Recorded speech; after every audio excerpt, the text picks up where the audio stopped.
I'm fine, she whispered, but her hands wouldn't stop shaking. The subway roared beneath Manhattan like a restless storm, metal grinding against metal, lights flickering in tired pulses across the crowded car.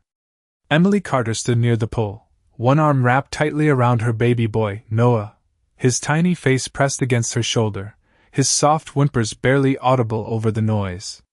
The air smelled like damp coats and stale coffee, and every inch of space felt borrowed. She adjusted the thin blanket around him, her fingers trembling as she checked his forehead again. Still warm. Too warm. A man beside her sighed loudly, shifting his briefcase as if her presence alone inconvenienced him. Emily lowered her gaze, her lips forming a polite, automatic smile that didn't reach her eyes.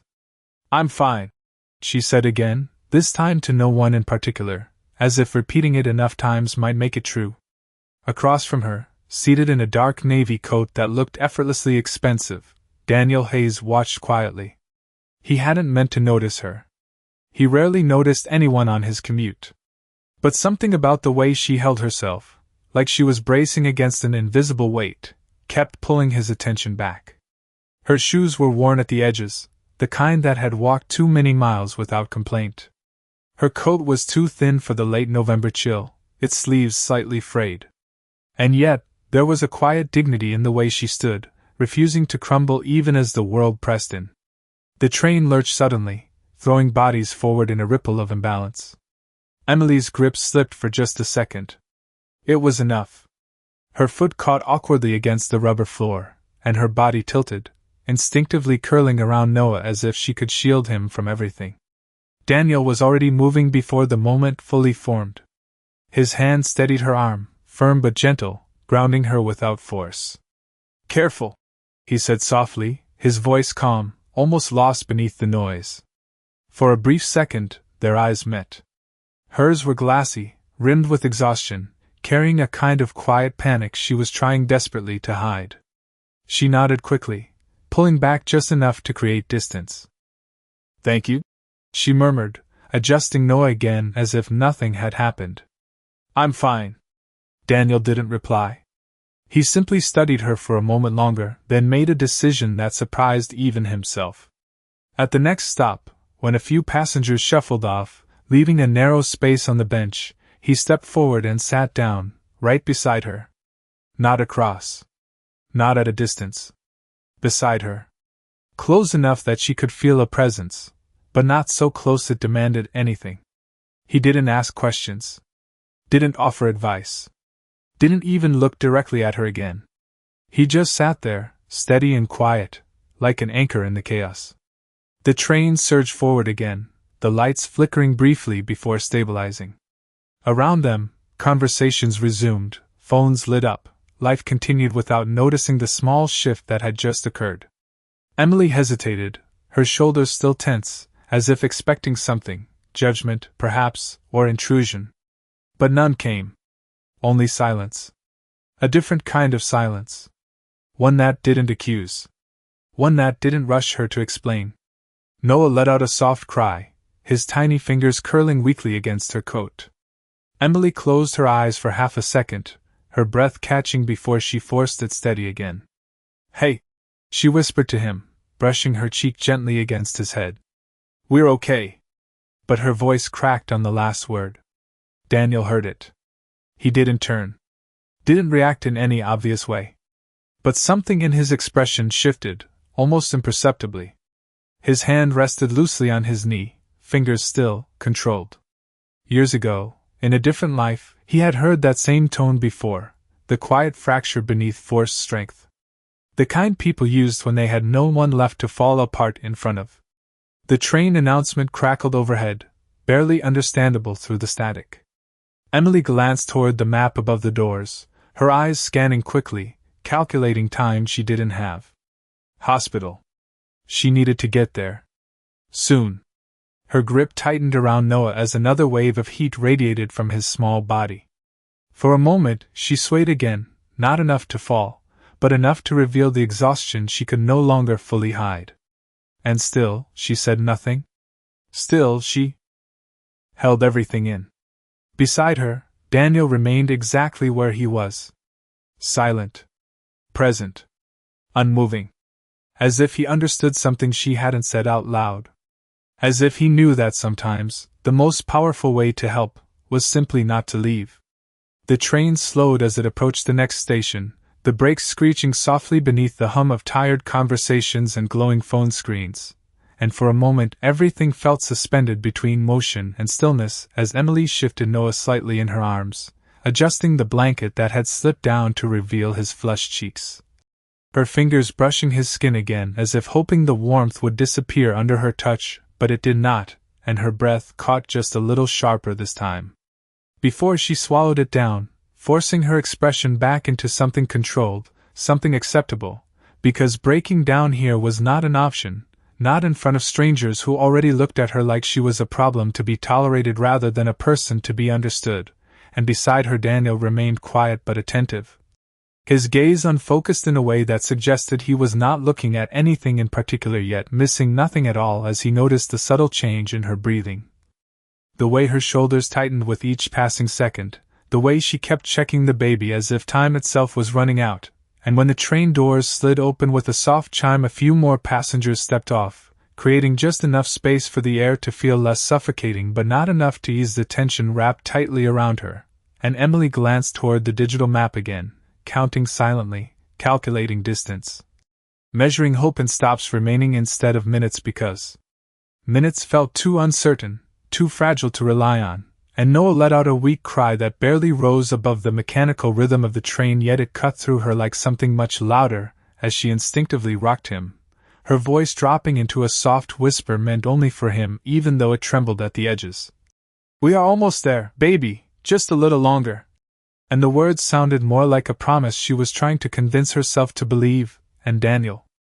heard that too, the quiet urgency hidden beneath her calm tone. And without turning his head he shifted slightly, just enough to create a small barrier between her and the man standing too close who had been glancing over with visible irritation, his posture subtle but intentional, drawing a quiet line that required no explanation, and the man looked away first, muttering something under his breath before focusing back on his phone. And Emily noticed the shift without fully understanding it.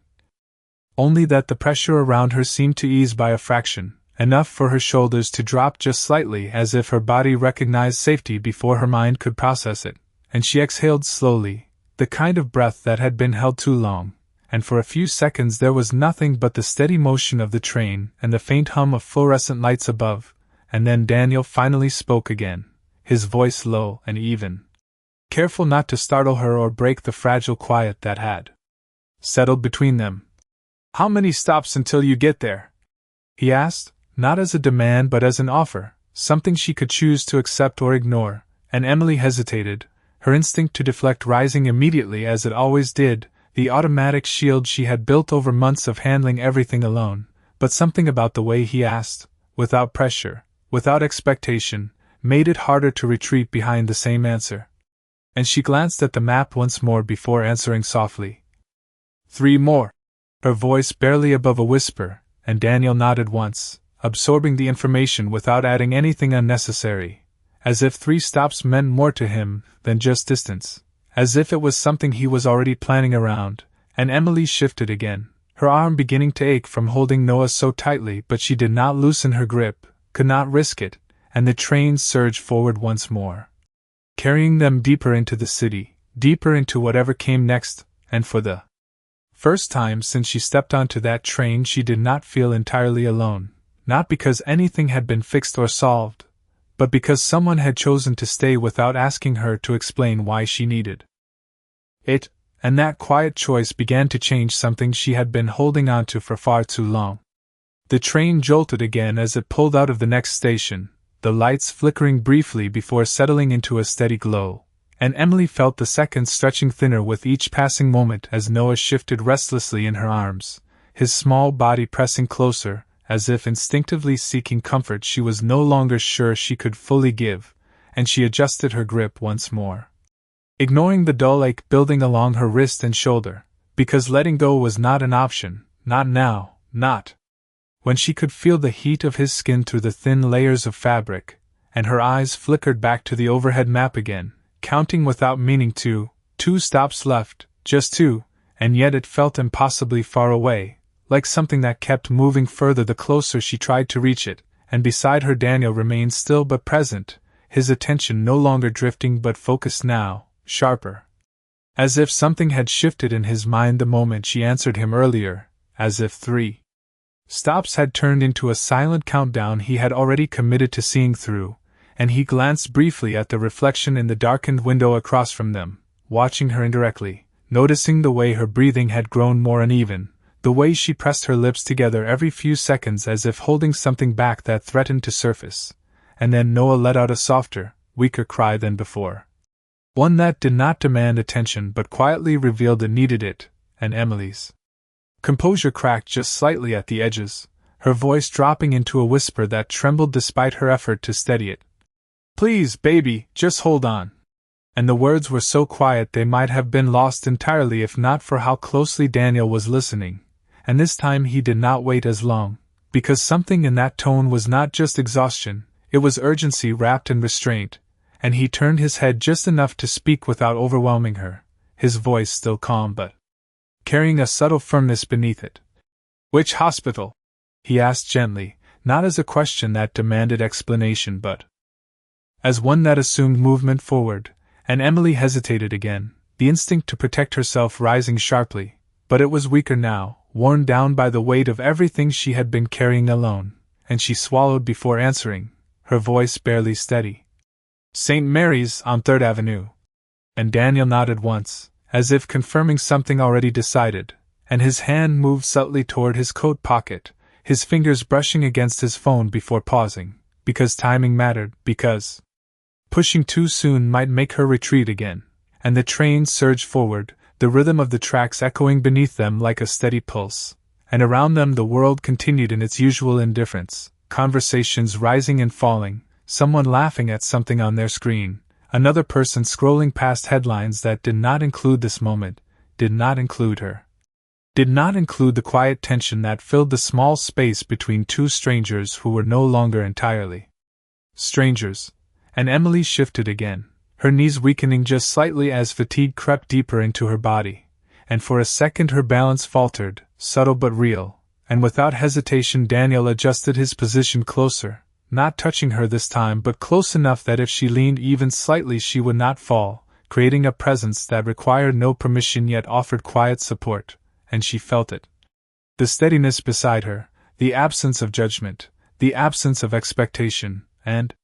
something inside her began to loosen, not completely, not enough to break, but enough to breathe, and the announcement overhead crackled again, announcing the next stop, the one before hers, and Emily's eyes lifted quickly, her heart tightening with a mix of relief and fear because getting closer meant facing what came next, meant stepping out of this moving shelter into something uncertain and overwhelming. And Daniel heard the announcement too, his gaze shifting forward now, more focused, more deliberate, as if preparing for something beyond the train itself, and his fingers finally closed around his phone, pulling it free with a quiet motion that did not draw attention, his thumb hovering for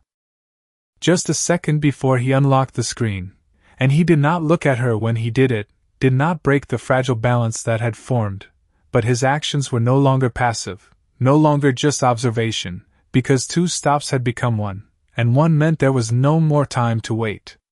The train slowed again, the brakes letting out a long, tired sigh as the announcement echoed overhead, naming the station before hers, and Emily felt her chest tighten in response because this was it, the final stretch, the last moment before everything she had been holding together would have to face reality, and Noah stirred weakly in her arms, his small fingers twitching against the fabric of her coat as if even in discomfort he was searching for something steady to hold on to, and she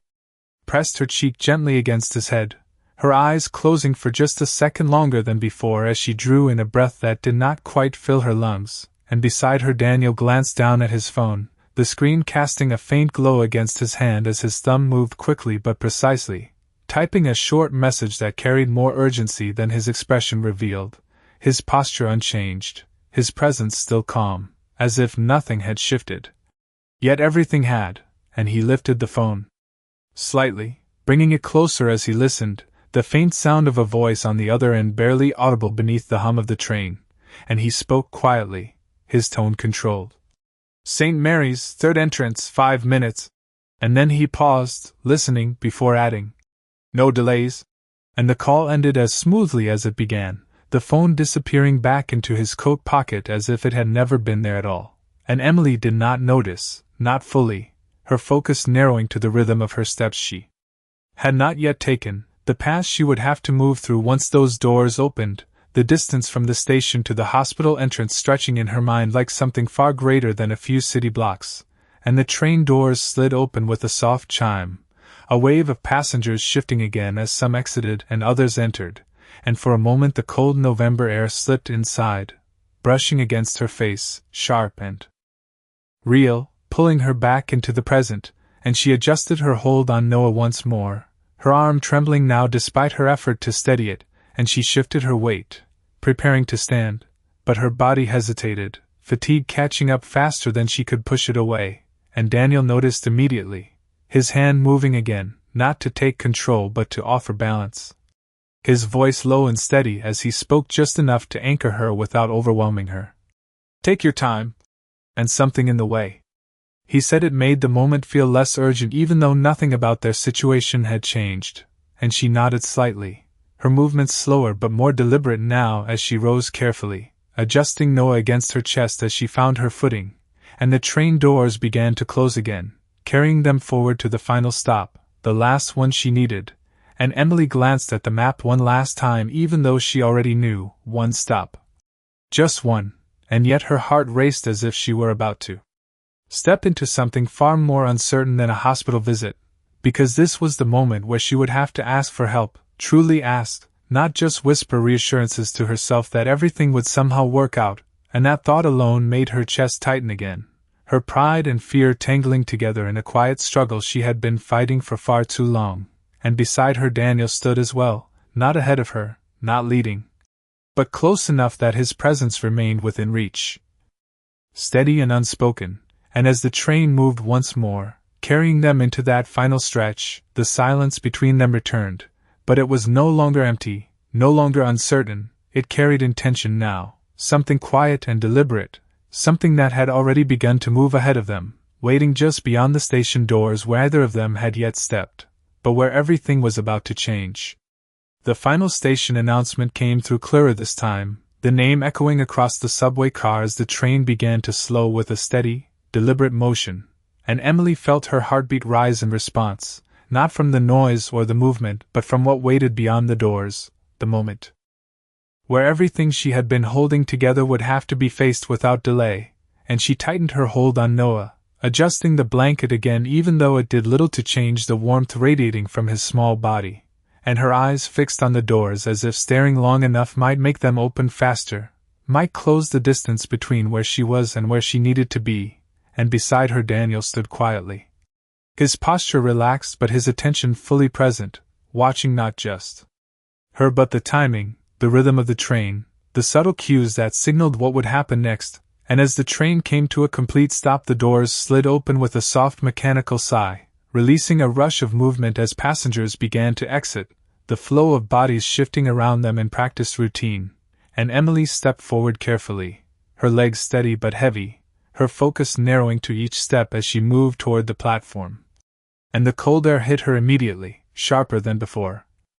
carrying the distant sounds of traffic in the city above, reminding her how far she still had to go, and she paused for just a fraction of a second once she cleared the doorway, her eyes scanning instinctively, calculating the fastest path out, the nearest exit, the shortest route to St. Mary's, and for a moment uncertainty flickered across her face.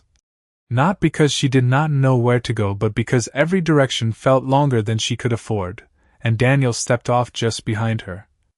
close enough that she could feel his presence again without turning, his pace matching hers without leading or following too far behind, and he spoke quietly, his voice steady and grounded. "This way."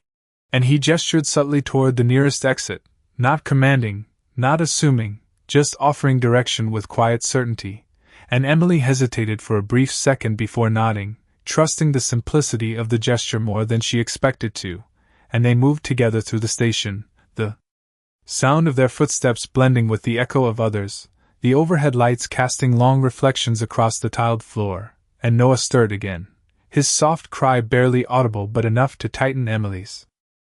chest as she adjusted him once more, whispering something under her breath that only he could hear, her voice thinner now, stretched by exhaustion and urgency, and they reached the stairs, the climb ahead rising like another challenge she did not have the strength to question, and she shifted her weight, preparing to take the first step when Daniel moved slightly closer. Not touching her but positioning himself just enough that if she faltered he would be there, and she noticed, just barely, the way he adjusted his pace to hers, the way he did not rush ahead or linger behind, and something about that quiet consistency gave her the strength to take the first step, then the next, and then another, each one slower than usual but steady, and the city sounds grew louder as they ascended, the distant hum of engines, the sharp echo of a siren far away, the rhythm of life continuing without pause. And when they finally reached the top, the night air met them fully, cool and sharp against her face, and for a split second Emily stopped again, her eyes widening slightly as she looked ahead, because across the street, just beyond the station entrance, a set of bright lights waited, steady and unmistakable, a vehicle idling quietly at the curb with its headlights cutting through the dark, and she did not yet understand why it was there, did not yet connect it to anything, but Daniel did. His gaze steady as he watched her take it in, and he did not explain, did not rush the moment. Because some things were not meant to be announced, only revealed, and for the first time since she stepped onto that train, the distance between her and help did not feel impossible anymore. Emily's breath caught as she stepped onto the sidewalk, the cold air sharper now, more real than anything underground, and for a second she just stood there, her body caught between movement and disbelief as her eyes fixed on the vehicle waiting at the curb, its engine running softly, headlights steady, not flashing, not drawing attention, but unmistakably there. As if it had been placed exactly where it needed to be at exactly the right time, and Noah shifted weakly in her arms again, pulling her back from the moment as urgency rushed in to replace hesitation, and she tightened her hold on him, her instincts pushing her forward even as her mind struggled to catch up, and Daniel stepped beside her, his presence calm, unchanged, as if this was simply the next step and nothing more, and he glanced briefly toward the vehicle before looking back at her, his voice quiet but certain. "That is for you." And the words landed softly, without weight, without explanation, but they carried something undeniable. Something that made her pause again, her eyes flickering between him and the car as confusion surfaced. "For me," she repeated under her breath, not questioning him directly but trying to understand how something like this could possibly be meant for her, and Daniel did not rush to explain, did not fill the silence with details, he simply nodded once, his expression steady, as if the answer did not require more words, and for a moment Emily stood there, the city moving around her, footsteps passing, cars rolling by, people wrapped in their own worlds, and none of them noticed the quiet shift happening in hers, and then the rear door of the vehicle opened from the inside, a driver stepping out briefly, his posture professional, composed, as he moved to hold the door open, his gaze respectful but direct as he looked at Emily. "Ma'am," he said calmly, "we will get you there quickly." And something in the certainty of his tone broke through the last layer of hesitation she had been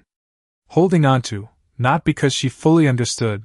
but because she no longer had time to question help when it was right in front of her, and she looked down at Noah, her fingers brushing his cheek again, feeling the warmth that had not faded, and that was enough, that was all it took, and she stepped forward, her movements still careful but no longer uncertain, and Daniel stayed close. Not guiding her physically but present in a way that made the path feel clearer, and as she reached the open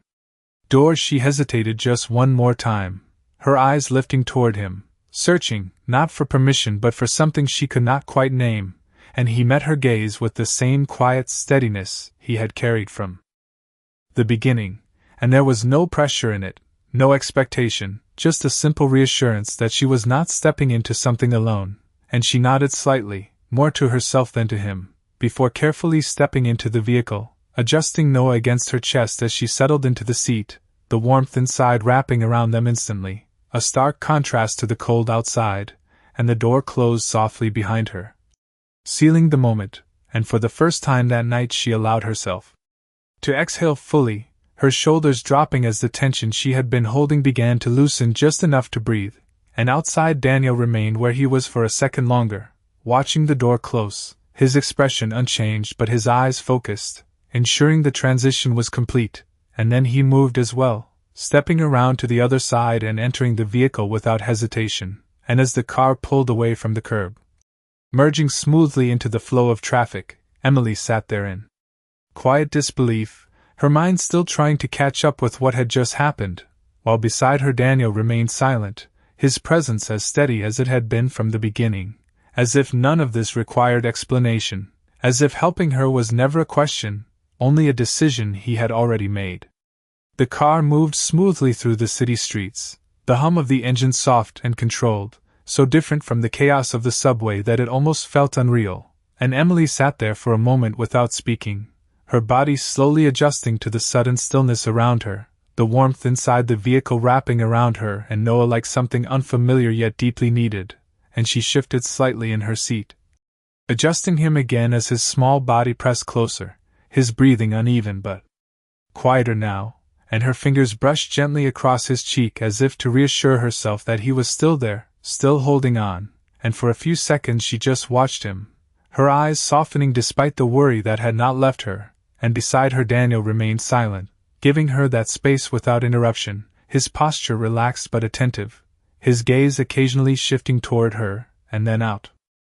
the window as the city lights passed by in blurred streaks of white and gold, and the driver navigated the traffic with quiet efficiency, each turn deliberate, each movement precise, as if every second mattered even though no one said it out loud, and Emily finally let out a slow breath, the kind that carried both relief and disbelief, her voice barely above a whisper as she spoke. "I do not understand this." And she did not look at him when she said it, her eyes still on Noah as if the answer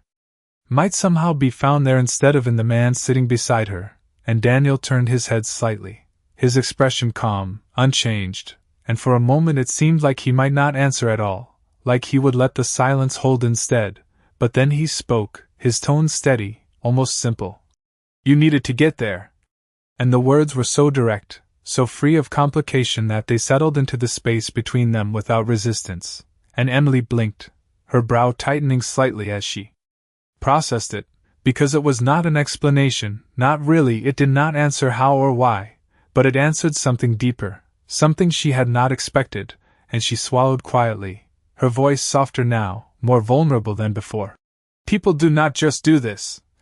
And there was no accusation in her tone, only confusion shaped by experience, and Daniel held her gaze for a brief moment before looking forward again, his answer coming just as quietly. "Some do." And that was all, no elaboration, no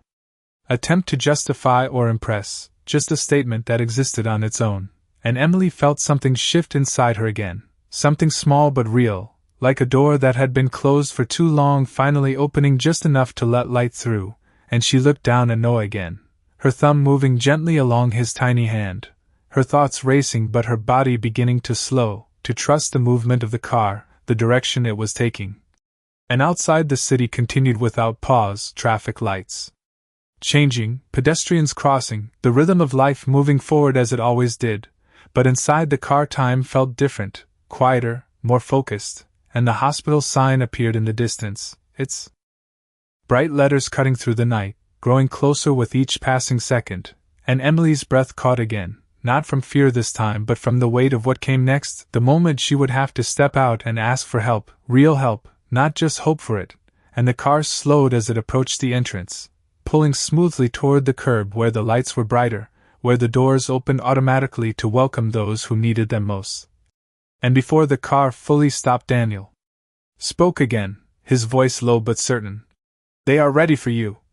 And Emily turned to him quickly, surprise flickering across her face because she had not told him enough for that to make sense, and yet somehow it did. Somehow everything about this moment had already been set in motion before she even understood it, and the car came to a complete stop, the engine still running softly as the driver stepped out once more, moving to open her door, and Emily hesitated for just a second, her eyes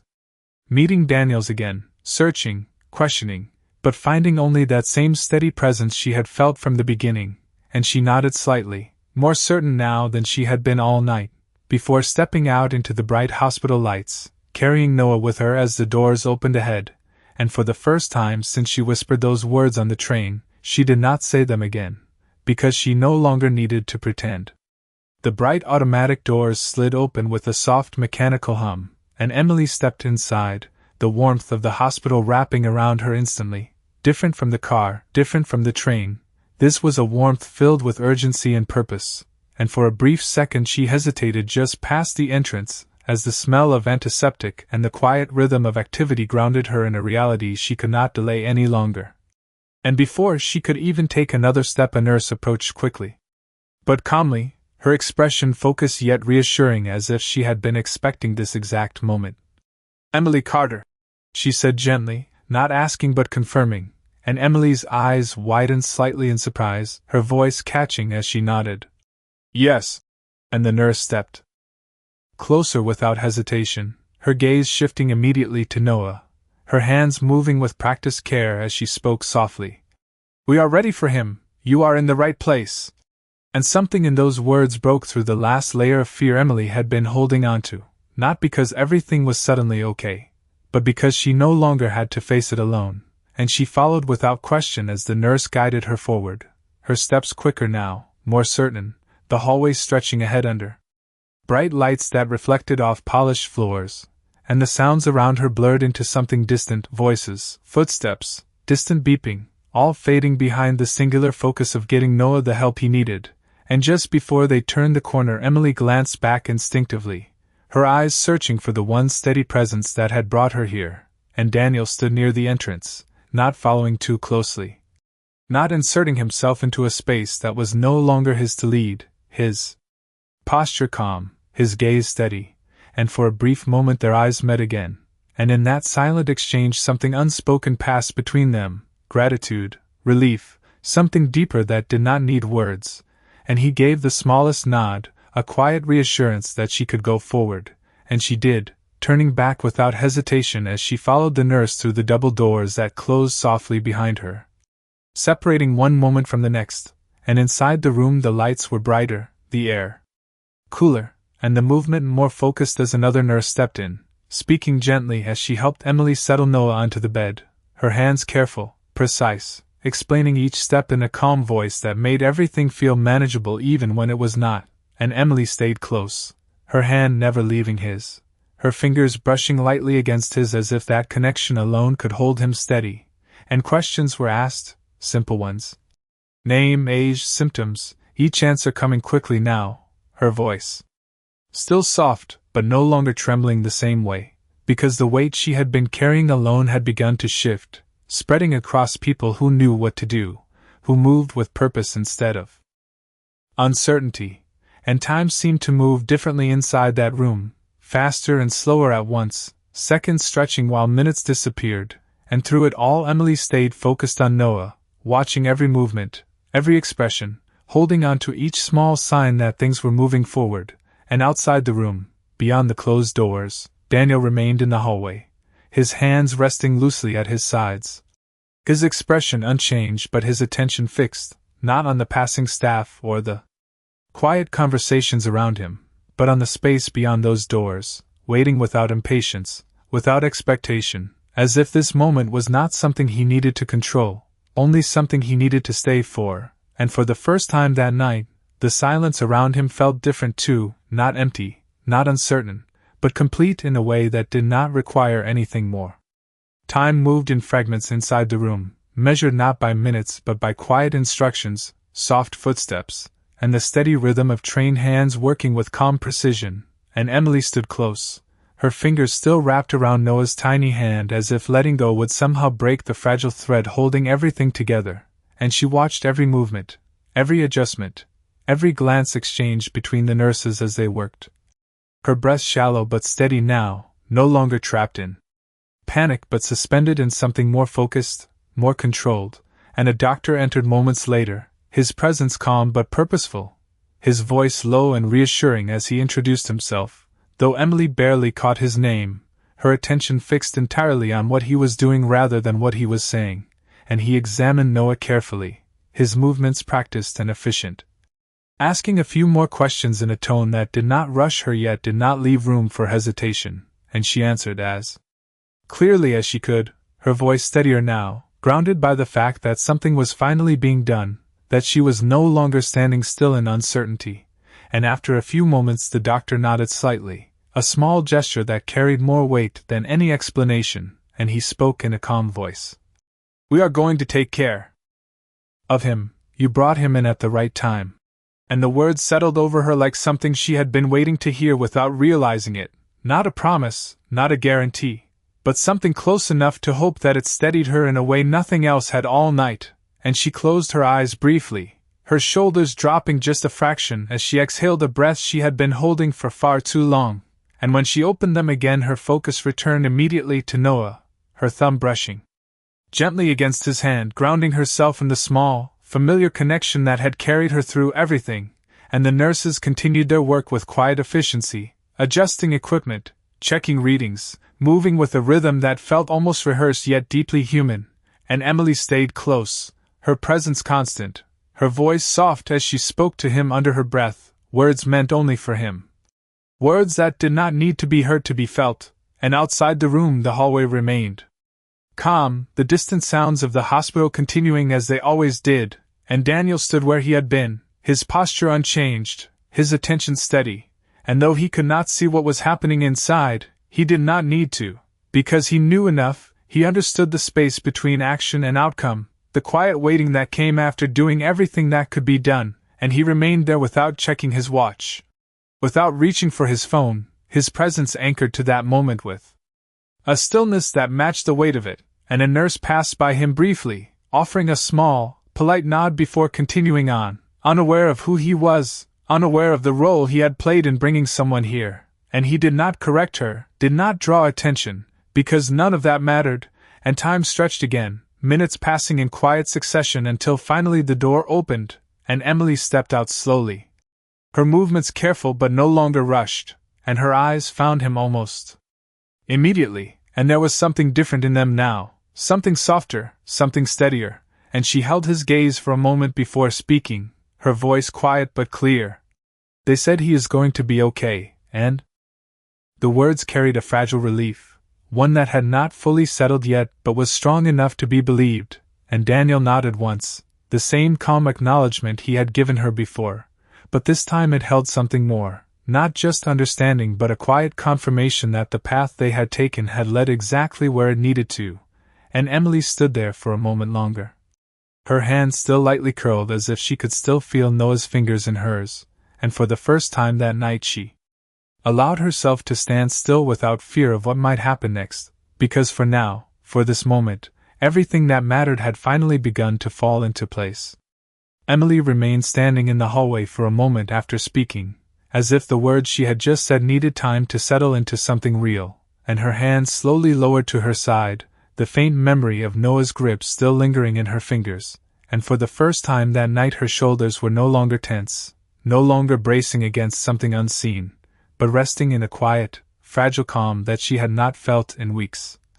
And Daniel watched her without interruption, his posture unchanged, his presence steady in the same quiet way it had been from the beginning, and neither of them spoke immediately, because there was nothing urgent left to say, nothing that needed to be rushed or filled, and the silence between them was no longer heavy, it was balanced, like something that had finally found its place, and Emily glanced down the hallway briefly, as if reminding herself that Noah was just beyond those doors, safe for now, cared for, and that thought alone softened something deeper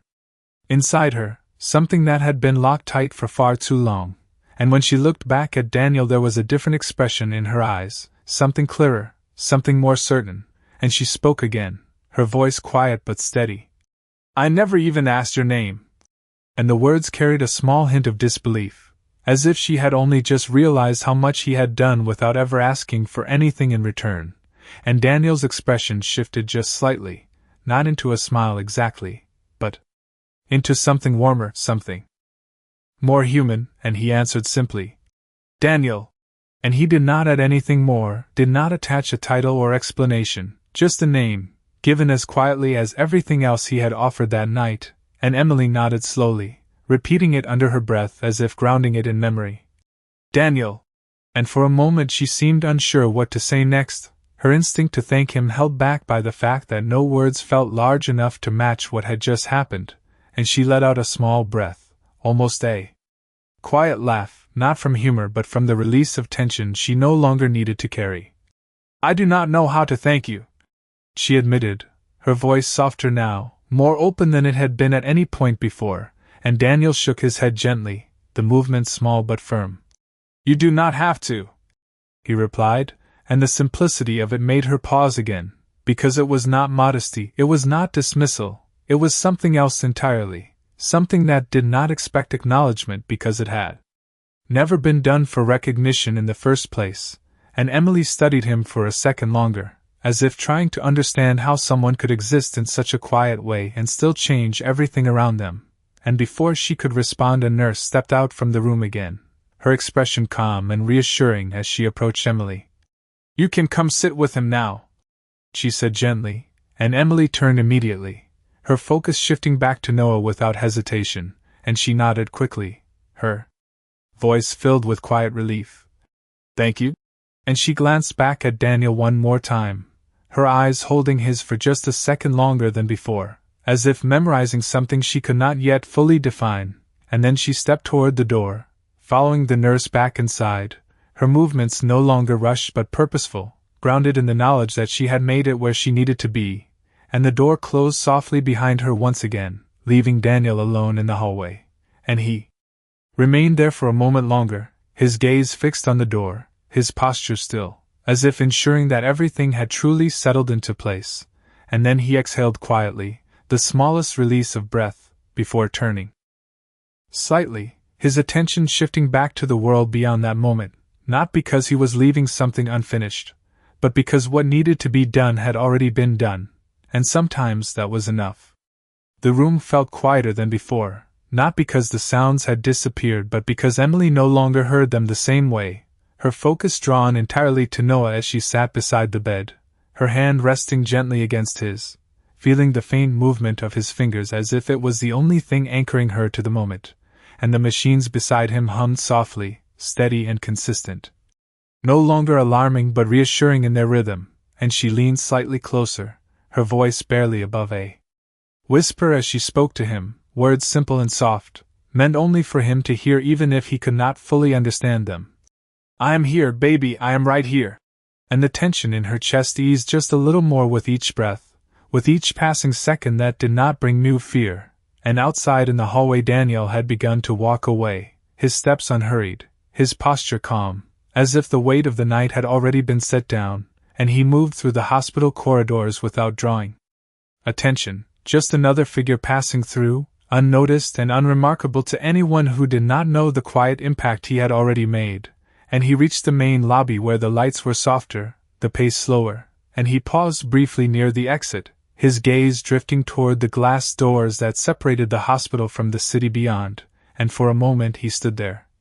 not thinking about meetings or schedules or the world that usually demanded his attention, but about the stillness he had chosen instead, the simple act of staying when he could have walked away, and there was no regret in it, no second guessing, only a quiet understanding that some moments mattered more than anything else, and as he stepped outside the cool night air met him again, carrying the distant sounds of traffic and the constant movement of the city that never truly stopped, and the car was still there, waiting without urgency. The driver stepping forward as Daniel approached, opening the door with the same composed professionalism as before, and Daniel paused just before getting in, his eyes lifting briefly toward the upper floors of the hospital, as if acknowledging something he could not see but knew was there, and then he entered the vehicle without another word, the door closing softly behind him as the car pulled away from the curb, blending seamlessly into the flow of the city. And back inside the room Emily remained where she was, her attention never leaving Noah as she sat beside him, her posture relaxed for the first time that night, her breathing even, her presence no longer driven by fear but by quiet relief, and after a few moments she reached into her coat pocket, her fingers brushing against something she did not remember placing there, and she paused, her brow furrowing slightly as she pulled it out, revealing a simple card, unassuming, clean, and she stared at it for a second before turning it over, her eyes scanning the name printed clearly across the surface. Daniel Hayes, and beneath it a title she had not expected, one that did not match the quiet man who had sat beside her on the train, and her breath caught just slightly as she read it again, the realization settling in slowly, not as shock but as something deeper, something that reframed everything that had happened that night, and she looked down at Noah again, her thumb brushing gently against his hand, and then back at the card, her expression softening as a small, quiet understanding took shape, because it was not the title that mattered, not the wealth or the position or anything attached to the name, it was the fact that he had never needed to say any of it for her to feel what he had already shown, and she held the card a moment longer before placing it carefully beside her, not as something to use, but as something to remember, and in the quiet of that room, with the steady hum of machines and the soft rhythm of her son's breathing, Emily finally allowed herself to rest, knowing that sometimes the people who change everything do it without ever asking to be known. Morning light filtered softly through the hospital window, pale and quiet, carrying with it a sense of calm that felt entirely different from the night before, and Emily sat in the same chair beside Noah's bed, her posture no longer tense, her movements slower, steadier, as if her body had finally remembered how to rest, and Noah slept peacefully now, his breathing even, his small chest rising and falling in a rhythm that no longer filled her with fear but with quiet relief, and she watched him for a long moment, her fingers gently tracing the edge of the blanket, grounding herself in the reality that he was safe, that they had made it through the part she had not known how to face alone, and the room felt warmer in the daylight, less urgent, less uncertain, and for the first time she allowed her thoughts to wander beyond the immediate moment, back to the train, the noise, the pressure, the quiet presence beside her that had changed everything without asking for anything in return. And her eyes drifted to the small card resting on the table beside her, the name still clear, still simple, Daniel Hayes, and she picked it up again, turning it slightly between her fingers, not because she needed to read it again but because she needed to understand what it meant now, not the title, not the position, but the choice behind it, the decision to stay, to help, to act without explanation, and she exhaled softly, a small smile touching her lips, not from happiness alone but from something deeper, something that felt like recognition. And a nurse stepped into the room quietly, her expression warm, as she checked on Noah, adjusting a small monitor with practiced ease before glancing at Emily. "He is doing very well this morning," she said gently, and Emily nodded, her voice calm. "Thank you." And the words felt different now, no longer heavy with desperation but filled with genuine gratitude, and the nurse smiled before stepping out again, leaving the room in peaceful silence once more, and Emily looked back at Noah, her hand resting lightly against his, and then at the card again, and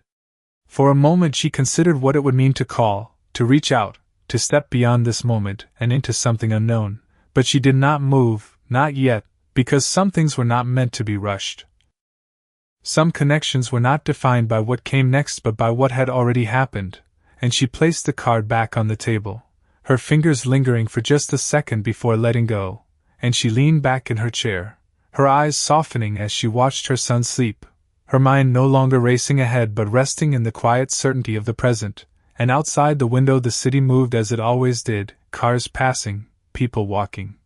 life continuing without pause, but inside that room, everything felt still, complete in a way that did not need more to be meaningful, and Emily closed her eyes for a brief moment, not out of exhaustion but out of peace, something she had not allowed herself to feel in a long time, and when she opened them again she looked at Noah with a quiet promise forming in her heart, not spoken, not urgent, but steady and real. Because sometimes the most important moments were not the ones that changed everything loudly, but the ones that did it quietly, without asking to be remembered, yet leaving something behind that could never be forgotten. Later that afternoon the light in the room had shifted again, warmer now, stretching gently across the floor and up the side of Noah's bed, and Emily sat quietly with one hand resting against his, her fingers moving in slow, absent patterns as if memorizing the simple feeling of being there without fear pressing in from every side, and Noah stirred softly, his eyes fluttering open for a brief moment before settling again. And when he looked at her there was no confusion, no distress, just a quiet recognition that made her chest tighten in a different way, not from panic but from something deeper, something steady and full, and she leaned closer, her voice soft and warm. "Hey, you!" And he responded with the faintest movement, enough to remind her that he was truly okay, that everything they had rushed toward in the middle of the night had led them here, to this calm, to this stillness that felt almost fragile in its peace, and she smiled gently, brushing a loose strand of hair away from his forehead before settling back again, and her eyes drifted once more to the small card resting beside her, its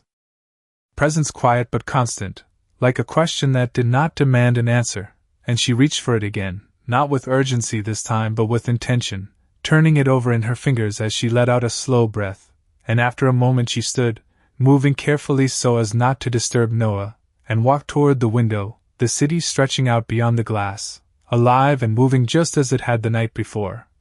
And she looked down at the card again, her thoughts clearer now, not tangled in fear or exhaustion but grounded in something simpler, something honest, and she took out her phone, her fingers hesitating for only a second before she entered the number printed beneath his name, and she did not overthink it, did not rehearse what she might say, because some things did not need perfect words, they only needed truth, and the phone rang once, twice, and then a voice answered on the other end, calm and familiar in a way that made something inside her settle instantly. "Daniel!" And she closed her eyes briefly, not from hesitation but from the quiet relief of knowing that this connection had not ended at the hospital doors, and she spoke softly, her voice steady. "It is Emily." And there was a brief pause, not of confusion but of recognition, and then he responded just as simply, "I know." And that was all it took, no surprise, no questions, just the same quiet understanding that had been there from the beginning, and she let out a small breath, a faint smile forming as she looked back toward Noah. "I just wanted to say thank you," she said, the words finally finding their place without needing to be anything more than they were, and on the other end there was a soft pause before he answered, his voice as steady as ever. "You got him there." And she shook her head slightly, even though he could not see it, her smile deepening just a little. "I did not do it alone." And there was no need to say more, because both of them understood what that meant, understood the quiet moment that had changed everything without ever asking for attention, and they remained on the line for a second longer, not speaking, not rushing to end the call, just sharing the silence in a way that felt complete, and then she ended it gently, placing the phone back in her pocket before returning to Noah's side, and she sat down again, her hand finding his without effort, her presence calm, grounded, and as the afternoon light continued to settle around them she realized something she had not known the night before, that sometimes the people who change your life do not do it with grand gestures or loud promises, but with a single quiet choice, to sit beside you when you need it most, and in that moment she understood that kindness did not need to be explained to be real, it only needed to be felt, and once it was, it stayed with you long after the moment had passed.